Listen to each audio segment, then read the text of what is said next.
Would you be willing to do another Friday?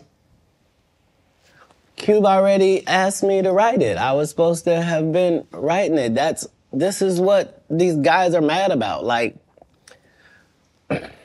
we lost some great people before this movie could come out regardless. Right. And so, yes, there desperately needs to be one.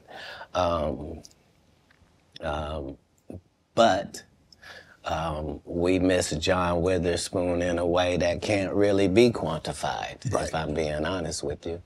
And the Chris Tucker that we got now is Epstein Island Chris Tucker, not Smokey. Oh, Lord.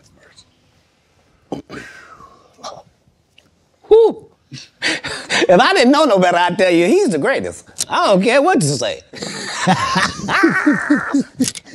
To be confident and not delusional is a real skill.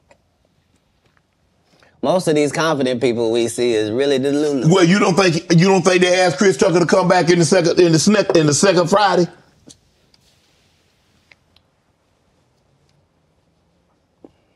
Smokey was all in Smokey. There ain't no Friday without Smokey.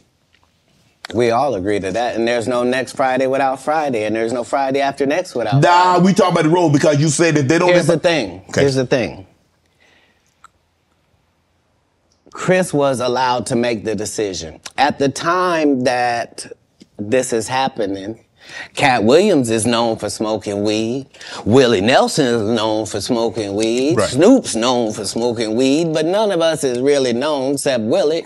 And I'm saying, Chris Tucker didn't want to be the poster child for smoking weed. He don't smoke weed like that. Right. He in the church. Michael Jackson's best friend. Christmas. Michael Jackson called him Christmas. You ever met a man that gave you a little nickname like that? No. Me neither.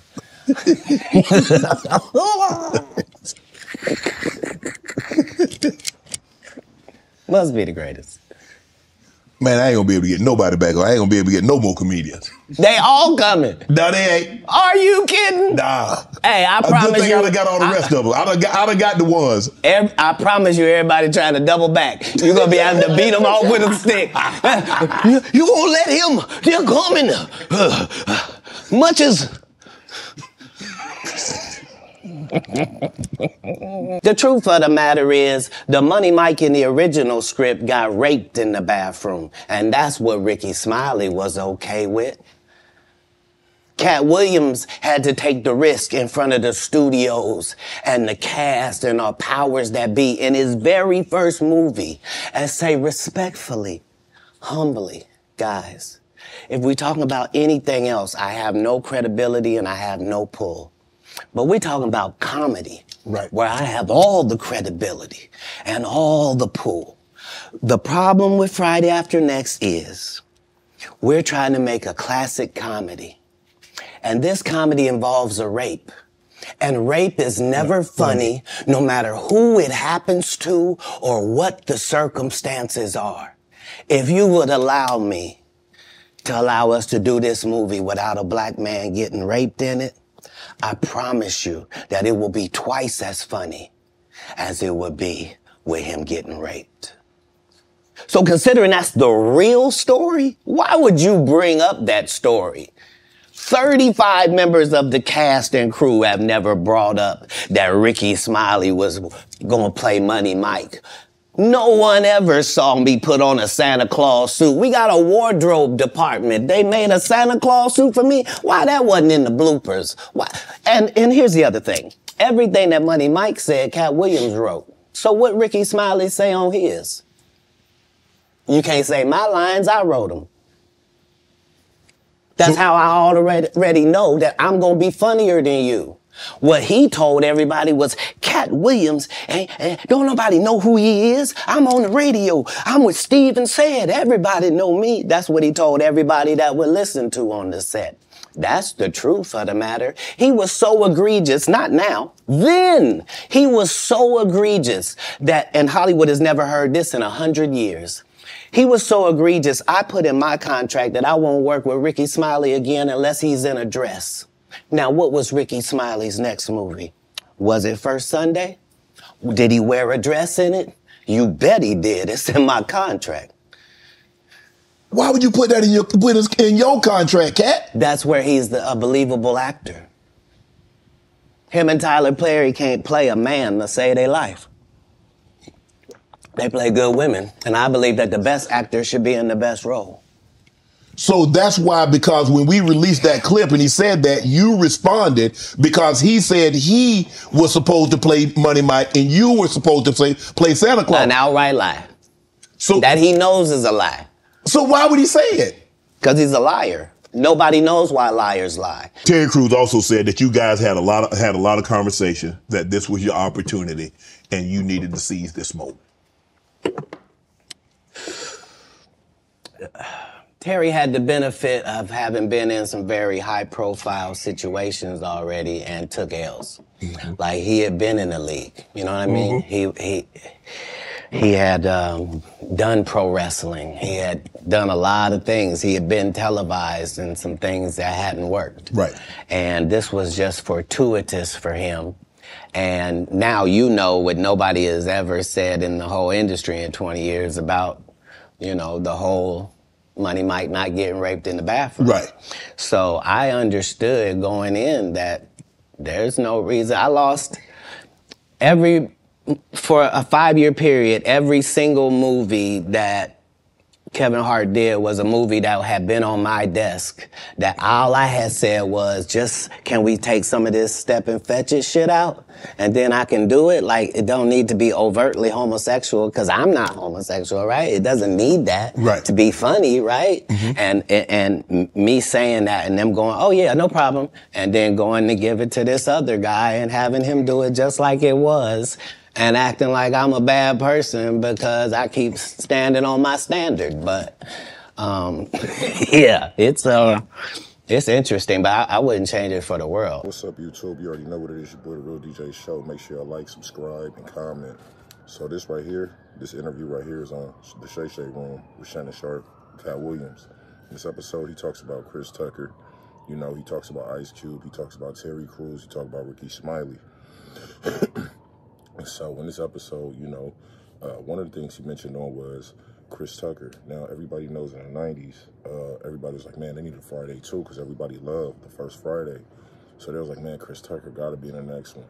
Well, everybody thought that was going to happen because the first one was so great, still a classic. 30 years later, people are still watching it, you know.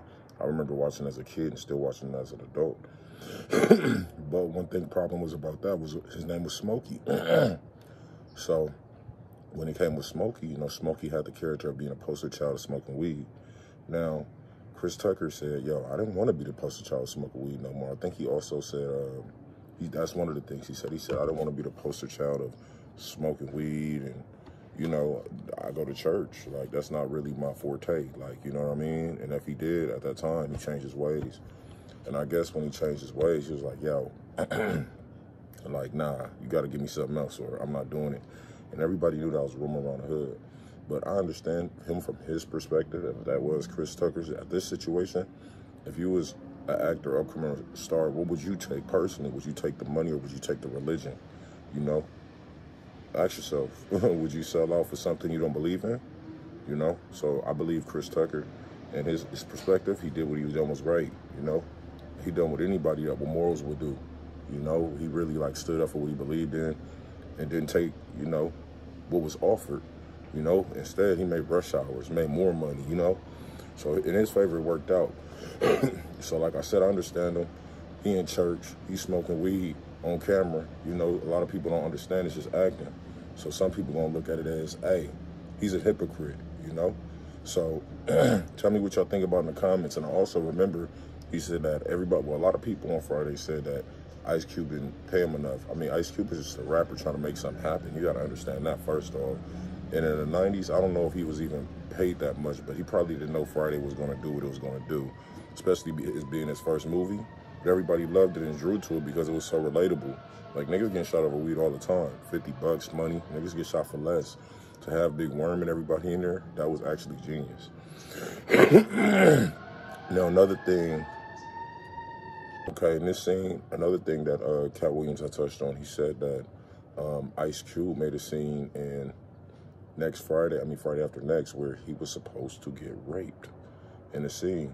Now he was like, man, I had to go against all of them to be like, yo, look, check this out. Rape is never funny. You know, whether it's a male or a female, let's do it as if he was gonna rape Money Mike, and then at the same time, we can make it funny. It'd be just as funny. I have to agree with Katt Williams. Rape is never funny at all, you know, especially, you know, in a movie. Like, for me, I think if Ice Cube would have put that in his movie, I'd have hated Ice Cube for 8 more years. And the reason why I say that, when Players Club came out, I didn't like the fact how Junior did Ebony and Ice Cube provided the condom. Now, that was crazy to me. So as a kid, I didn't like Ice Cube for like 8 years because of that scene by itself, you know? And I have to agree with Katt that I'm glad he stood up for himself. I'm glad they didn't put that in the scene, and I'm glad that Ice Cube came to a sense. Was like, you know what, let's go ahead and change this part up. Another thing they said is, Katt Williams, he said, I wrote my own lines, so how could Ricky Smiley even be funnier than me? They said he was supposed to play Money Mike, and I was supposed to play the Santa Claus guy, the Santa Claus. Come on, bro. He said we had wardrobe. They didn't even have my size for the costume. Why would I be the Santa Claus guy when I'm coming up with my own lines? And Ricky Smiley was also bragging about being a buddy hustler, what I call a buddy hustler. You know, shout out to my dog, Boo Capone. Boo Capone said this is just about, in this game of comedy, there's people they call buddy hustlers. And buddy hustlers are somebody who don't have their own thing going and just surround themselves around the greats that may have a liking to them and try to get in their circles. Like, we all know comedians like that. We've seen them, trust me. You know, I know one personally, which was a buddy hustler, you know. So for me, he would, well, not for me, but Ricky Smiley, he was bragging about why Katt Williams get this part, that part, or whatever. I'm on shows with Cedric the Entertainer, Steve Harvey, who is Katt Williams. So Katt Williams got wind of that. Like, yo, man, you up there talking greasy and shit. So he said, what Katt Williams said is, he got so big, like, you gotta remember, first Sunday, he was bigger than Ricky Smiley. Like, I think Katt Williams is bigger. Yeah, he is bigger than Ricky, still is bigger than Ricky Smiley. He said that in his contract, he said, yo, we wanted to do a movie with you and Ricky Smiley. He said, yo, I'm not getting in the movie with this motherfucker unless he wear a dress. He said, it's in my contract. He said, did you see First Sunday? Was he in a dress? And I don't recall it, but I got to look it up. I might have to go ahead and put it in on an overlay. But yeah, bro, Katt Williams said that he wouldn't do a movie with Ricky Smiley unless he was in a dress. He said it was in the contract, but he said him and Tyler Perry, he was like, I feel like that's the best role for him and Tyler Perry. They play women better than they play men. So, you know, that role fits them well. You know, dang, like, a lot of shots was taken in this, and it's funny though, because now you look at the old church lady that he plays, and you look at Tyler Perry, like, when you see Tyler Perry come on screen, you be like, nigga, where is Madea? You know what I mean? So it's just like, it's unfortunate that comedians can't get together, but ego is always, like, comedians can't take jokes. I remember I was joking on Twitter with a nigga named Leon Rogers. He got all personal and all sensitive and shit like that. And, you know what I mean? A couple other motherfuckers I done roasted. I remember I was on a podcast, and nigga told all the people on the podcast, don't laugh at show jokes today.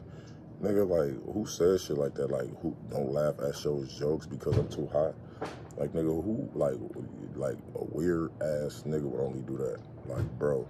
So, some of these comedians be real Uber drivers in real life and Lyft drivers, bro. So, like, don't think that every comedian that's on TV or is on some kind of digital platform or, you know, a roaster or anything, always think that they're this top-notch celebrity that own this big house or got some motion, because a lot of these niggas don't have motion, man. But this be your boy, The Real DJ Show. I'm done talking. Y'all have a blessed day.